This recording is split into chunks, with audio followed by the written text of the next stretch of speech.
அன்பு உறவுகளுக்கு வணக்கம். அன்பு மக்களே, திரு இருதய பக்தி மாதத்துல நம்ம இருக்கிறோம்.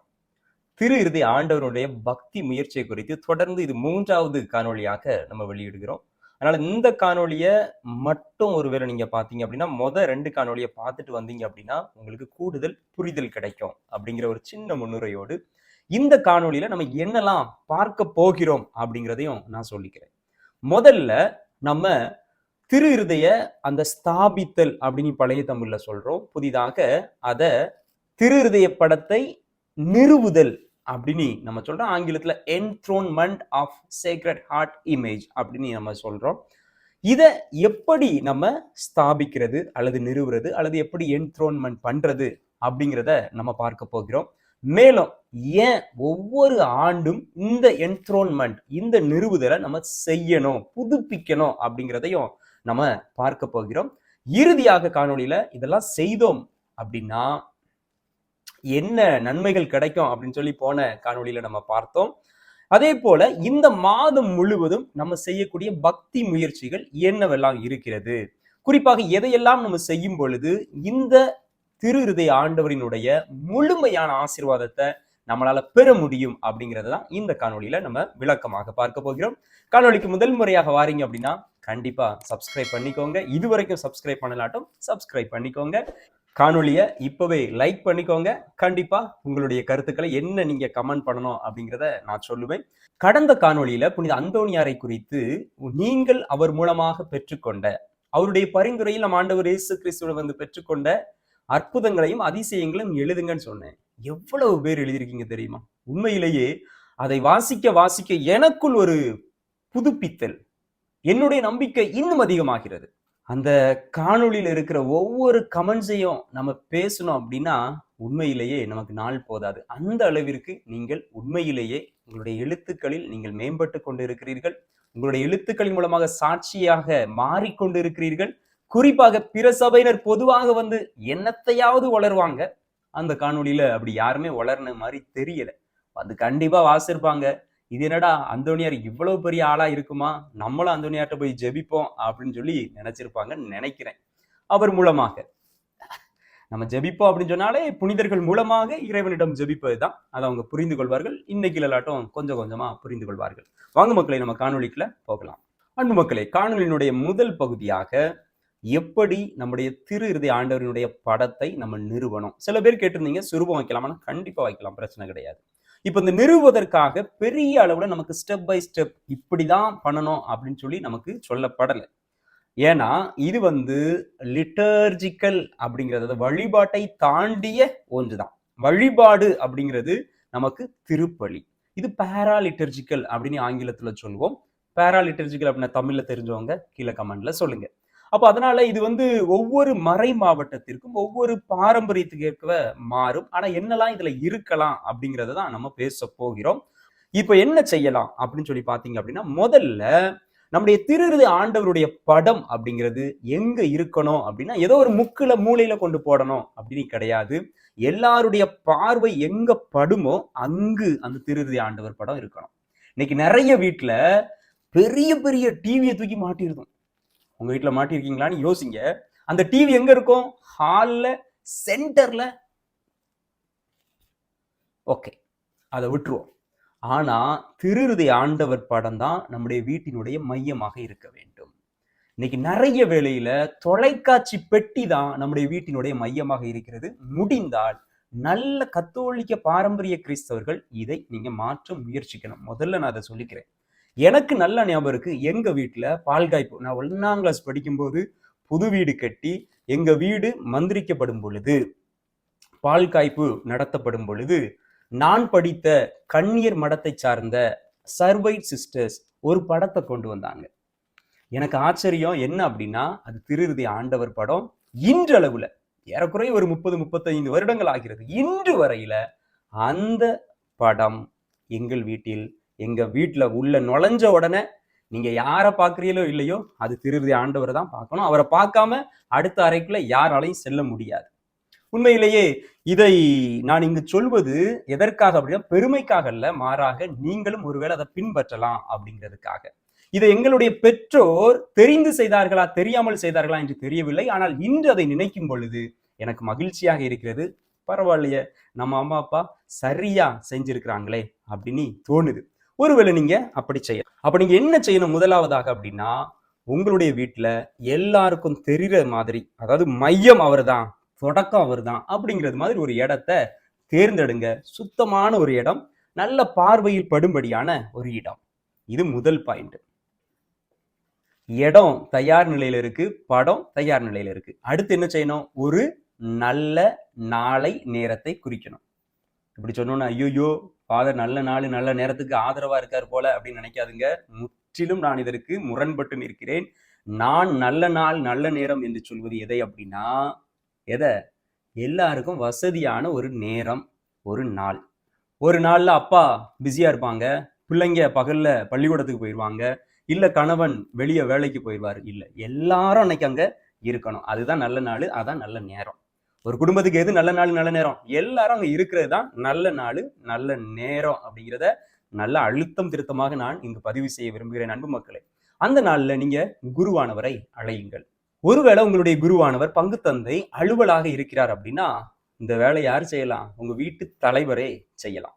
அதனால பிரச்சனையே கிடையாது. நீங்களே இதை நிறுவ போறீங்க, நீங்களே இதை புதுப்பிக்கவும் செய்யலாம். நிறுவுதல் புதுப்பித்தல் எல்லாத்தையும் சேர்த்தா நான் சொல்லிக்கிட்டு இருக்கிறேன். அன்பு மக்களை, என்ன செய்யணும்? அப்போ படத்தை எடுத்து மாட்டிய பிறகு ஒருவேளை பூ இருந்தா பூ வைக்கலாம் நம்முடைய ஆண்டவருக்கு.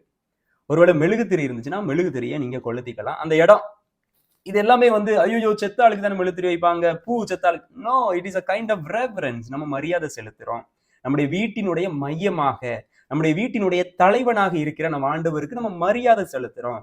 இதை செய்யும் பொழுது நமக்குள்ள ஒரு ஆன்மீக ஒரு எழுப்புதல், ஒரு புதுப்பித்தல் ஆட்டோமேட்டிக்கா அது தன்னிச்சையாக அது நடைபெறுகிறது. உங்களை செய்யும் போது உங்களால் அதை உணர முடியும். இப்ப என்ன செய்ய போறோம் அப்படின்னா, முதல்ல ஜெபத்தை நம்ம ஆரம்பிக்க போறோம். ஜெபம் அப்படிங்கிறது எப்பொழுதுமே தூய ஆவியானவர் பாடல் அங்கு இடம்பெற வேண்டும் மக்களே.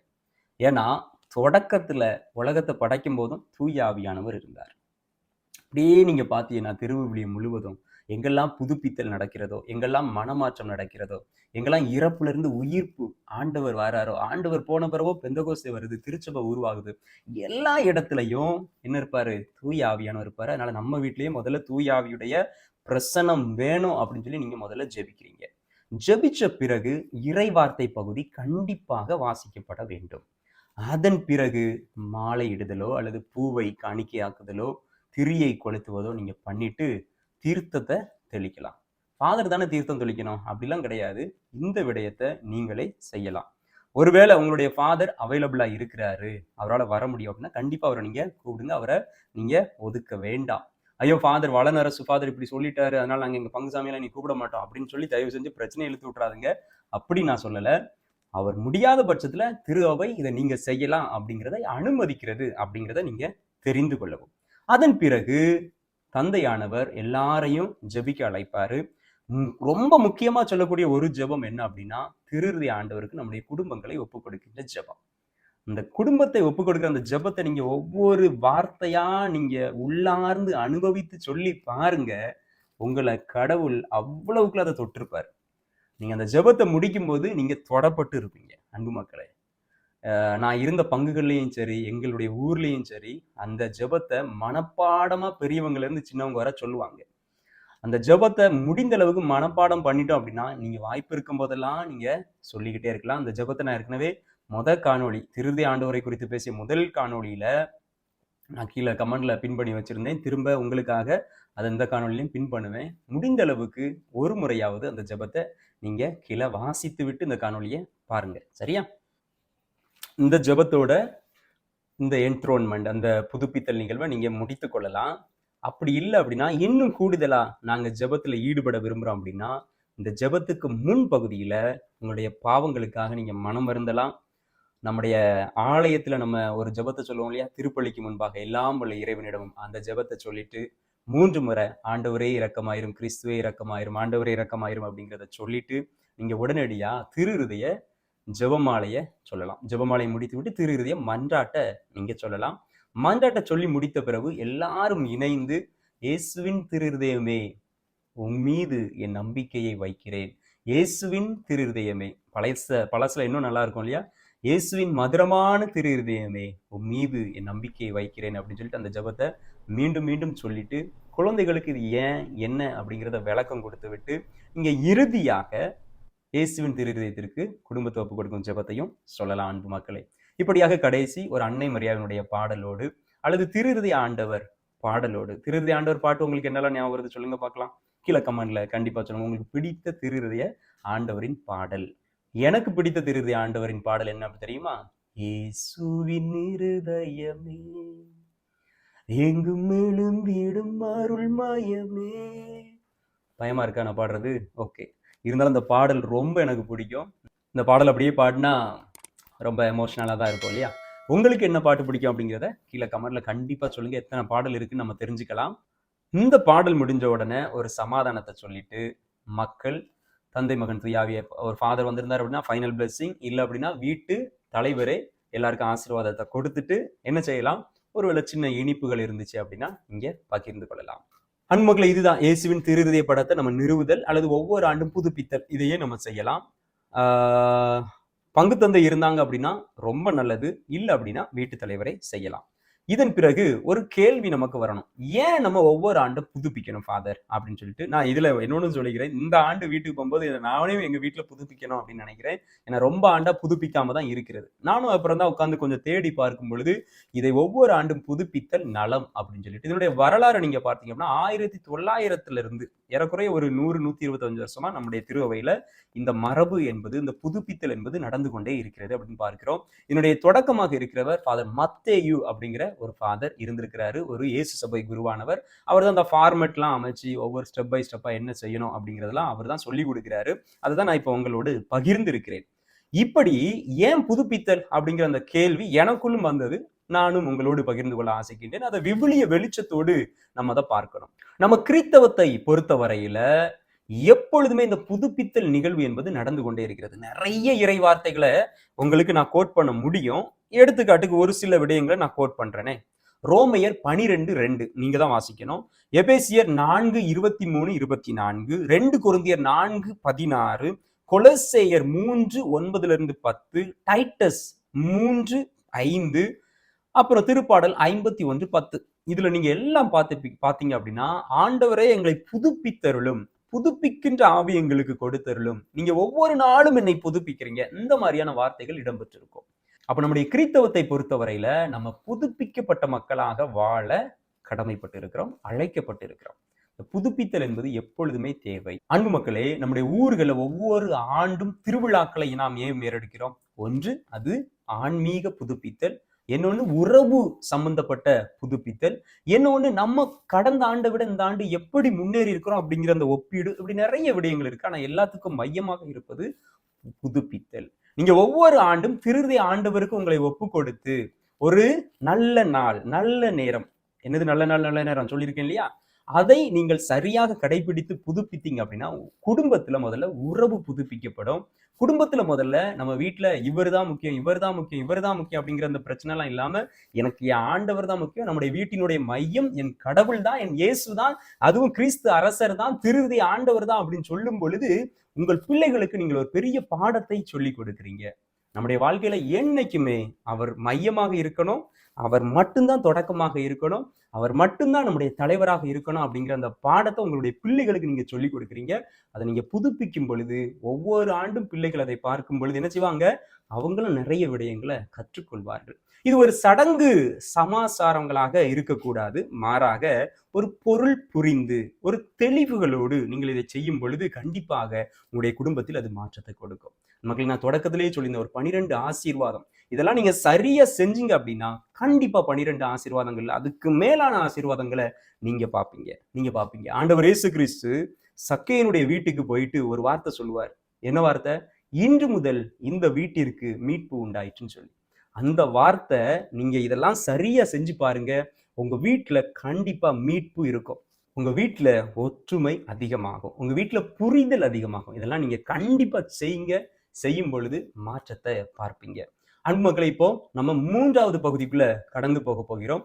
அது என்ன அப்படின்னா, நான் ஏற்கனவே சொன்னேன், இந்த ஜூன் மாதத்துல நம்ம என்னெல்லாம் செய்யணும், இதெல்லாம் செய்யும் பொழுது நமக்கு இன்னும் அதிகமான ஆசீர்வாதங்களை இறைவன் தருவார் அப்படிங்கிறத நம்ம இப்போ பார்க்க போகிறோம்.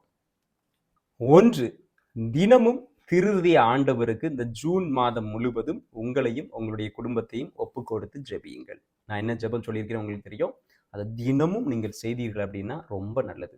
குறிப்பாக வேலைக்கு போகும்போதும் பள்ளிக்கு செல்லும் பொழுதும் அந்த படத்திற்கு முன்பாக நீங்கள் பெரியவர்களாக இருந்தாலும் சரி, உங்களுடைய பிள்ளைகளாக இருந்தாலும் சரி, தொட்டு வணங்கி விட்டு நீங்க அங்கிருந்து கிளம்புங்க. இதை ஒரு பிராக்டிஸ் நம்ம கொண்டு வரணும் மக்களே. நம்முடைய சின்ன வயசுல நம்ம செஞ்ச அந்த விடயங்களை நம்முடைய பிள்ளைகளுக்கு நீங்க கண்டிப்பாக சொல்லிக் கொடுக்க வேண்டும் என்று உங்களை தாழ்மையோடு கேட்டுக்கொள்கிறேன். கண்டிப்பா அதை நீங்க செய்யுங்க, உங்களுடைய பிள்ளைகளுக்கு சொல்லிக் கொடுங்க. அதே போல நம்ம ஏற்கனவே சொன்னதுதான், தினமும் உங்களுக்கு எப்பொழுதெல்லாம் வாய்ப்பு கிடைக்கும், பயணத்துல வேலையில இருக்கும் பொழுது, சமையல் செய்து கொண்டு இருக்கும் பொழுது, 4 பேர் பேசிட்டு இருக்கீங்க, நீங்க சும்மா உங்களுக்கு போர் அடிக்குது அப்படின்னா நீங்க என்ன செய்யலாம்? இயேசுவின் மதுரமான திருதயமே என்னுடைய நம்பிக்கையை உன்மேல் வைக்கிறேன் அப்படிங்கிற அந்த ஜெபத்தை திரும்ப திரும்ப சொல்லலாம். இப்போவே கீழே அதை கமெண்ட்லையும் நீங்க சொல்ல ஆரம்பிங்க. 2வது, புனித மார்கரெட் மரியம்மா சொன்னதை நான் திரும்ப ஞாபகப்படுத்துறேன். என்ன அப்படின்னா, 9 மாதத்தினுடைய முதல் வெள்ளிக்கிழமை நீங்க திருப்பலியில பங்கு பெற்று நற்கருணையை தகுந்த தயாரிப்போடு உண்ண வேண்டும். அதை நீங்க உண்ணும் பொழுது உங்களுக்கு கண்டிப்பாக நீங்க என்னெல்லாம் கேட்குறீங்களோ அதெல்லாம் கண்டிப்பா நடக்கும் அப்படின்னு சொல்லிட்டு அந்த அம்மா சொல்லியிருக்கிறாங்க. ஃபர்ஸ்ட் காணொலியில எனக்கு ஞாபகம் இருக்குது. அதை 2-3 பேர் அதை மென்ஷன் பண்ணி எழுதவும் செஞ்சிருந்தாங்க, எங்களுக்கு இது நடந்திருக்கு அப்படின்னு சொல்லிட்டு. அப்போ அடுத்து இதை நீங்க செய்யும் பொழுது உங்களுக்கு நிறைவான ஆசீர் கிடைக்கும். மாதத்தினுடைய முதல் வெள்ளிக்கிழமை 9 மாதங்கள் தொடர்ந்து நீங்க என்ன வேண்டுதல்களோடு செய்கிறீங்களோ அது உங்களுக்கு நடைபெறும். 3வது, வருடம் ஜூன் மாதத்துல இந்த புதுப்பித்தல், நம்ம இவ்வளவு நேரம் சொல்லிட்டு இருக்கோம் இல்லையா, அந்த புதுப்பித்தலை நீங்க செய்யணும். பங்கு தந்தையை கூப்பிடணும், அவர் கூப்பிட்டு வர முடியல அப்படிங்கிற பட்சத்துல நீங்களே அதை செய்யலாம். அதுக்காக தான் திருச்சபை உங்களுக்கு அந்த அனுமதியை தருகிறது. குடும்ப தலைவர் இதை முன்னின்று வழி நடத்தலாம். ஏறக்குறைய நானும் என்ன நினைக்கிறேன்னா, குடும்ப தலைவர் இதை செய்யும் பொழுது இன்னும் கூடுதலாக நிறைய விடயங்களை இயேசு எப்படி நம்ம வீட்டை இதுவரைக்கும் ஆசீர்வதிச்சிருக்காருன்னு பங்கு சாமியாரால சொல்ல முடியாது, உங்களால உங்க பிள்ளைகளுக்கு சொல்ல முடியும். இயேசு எப்பொழுதெல்லாம் நம்ம துவண்டு கிடந்தோம், நோயில கிடந்தோம், விபத்துல மூழ்கி இருந்தோம், நான் எப்பொழுதெல்லாம் கஷ்டப்பட்டனோ அப்பெல்லாம் இந்த இயேசு தான் என்னை கையை பிடிச்சு தூக்குனாரு, வலது கரத்தை பிடிச்சு வழி நடத்திட்டு போனாரு அப்படின்னு பங்கு சாமியாரால சொல்ல முடியாது. குடும்ப தலைவர் உங்களால அதை சொல்ல முடியும் உங்களுடைய பிள்ளைகளுக்கு. இதை நீங்க செய்யுங்க. ஜூன் மாதத்துல நல்ல நாள் நல்ல நேரம் என்ன சொல்லியிருக்கேன்னு உங்களுக்கு தெரியும். அதை நீங்க சரியாக பயன்படுத்துங்க. இந்த வருடத்துக்கு ஒரு முறை இதை கண்டிப்பா செய்யுங்க. 4வது, ரொம்ப முக்கியமானது, இறுதியானதும் இதுதான். என்ன அப்படின்னா, இந்த ஜூன் மாதத்துல ஒவ்வொரு வியாழக்கிழமைகளிலும் நீங்க நற்கருணை ஆண்டவரிடம் சென்று, வீட்டுல இல்ல, நற்கருணை ஆண்டவர் ஆலயத்துக்கு போய் அவர் முன்னாடி குறைந்தது ஒரு 1 hour 1 மணி நேரமாவது உங்களுடைய நேரத்தை நீங்கள் செலவு செய்ய வேண்டும், அவரிடம் ஜெபிக்க வேண்டும். அதை ஏன் வியாழக்கிழமை அப்படின்னு சொல்லிட்டு மார்கரெட் மரியம்மா சொல்றாங்க அப்படின்னா, வியாழக்கிழமை தான் ஆண்டவர் இயேசு கிறிஸ்து என்ன செஞ்சாரு? நற்கருணையை ஏற்படுத்தினார். அதே வியாழக்கிழமையில தான் ஆண்டவர் இயேசு கிறிஸ்து கெத்செமனி தோட்டத்துல அவரு இரத்த வியர்வை சிந்தினார். அதே வியாழக்கிழமை தான் தன்னுடைய சீடர்களை பார்த்து ஆண்டவர் கேட்கிறாரு, எனக்காக 1 மணி நேரம் எனக்காக நீ ஜெபிக்க மாட்டியா, உன்னால ஜெபிக்க முடியாதா அப்படின்னு சொல்லி அந்த கேள்வியை கேட்கிறார். அதனாலதான் மார்கரெட் மரியம்மா தங்களுடைய எழுத்துக்கள்ல இதை தெளிவாக பதிவு செய்கிறார்கள். வியாழக்கிழமை நற்கருணை நாதரை சந்திக்க வேண்டும் அப்படிங்கிறதையும் நான் அந்த நேரத்துல சொல்லிக்கிறேன். அன்பு மக்களே, அப்ப திருஇறை ஆண்டவரை குறித்து முற்றிலுமாக நம்ம 3 காணொளிகளை வெளியிட்டு இருக்கிறோம். இதுதான் இறுதியான காணொளி. நான் இப்போ உங்ககிட்ட கேட்கிற ஒரு சில விடயங்கள் என்ன அப்படின்னா, கண்டிப்பா ஜூன் மாதத்துல நீங்க புதுப்பிங்க இந்த திருஇறை ஆண்டவருடைய படத்தை. சின்ன ஜெபத்தோட நம்ம இதுவரைக்கும் சொன்னது போல நீங்க புதுப்பிங்க. இதுவரைக்கும் நீங்க வைக்கவே இல்லை அப்படின்னாலும் புதிதாக அதை நிறுவுங்கள். அடுத்ததாக இந்த மாதத்திற்குள் இந்த விடயங்களை எல்லாம் செய்து முடித்து விடுங்கள். உங்களுடைய பிள்ளைகளோடு பேசுங்கள். குறிப்பாக அன்பியத்தில் தவறாமல் திருஇறை ஆண்டவருடைய பக்தி முயற்சி குறித்து உங்களுக்கு தெரிந்தவற்றை மற்றவர்களோடு பகிர்ந்து கொள்ளுங்கள். காணொளி பிடிச்சிருக்கு அப்படின்னா ஒரு லைக்கை போட்டுருங்க. கண்டிப்பா மற்றவர்களோடு பகிருங்கள், அன்பிய குழுக்களோடு பகிருங்கள். உங்க பிள்ளைகளுக்கு இதை மீண்டும் மீண்டும் எடுத்து சொல்லுங்கள். நம்முடைய கத்தோலிக்க கிறிஸ்தவத்துல இல்லாதது எதுவுமே கிடையாது. Proud to be a Catholic. இணைந்திருப்போம், விழித்திருப்போம், ஜெபித்திருப்போம். God bless you.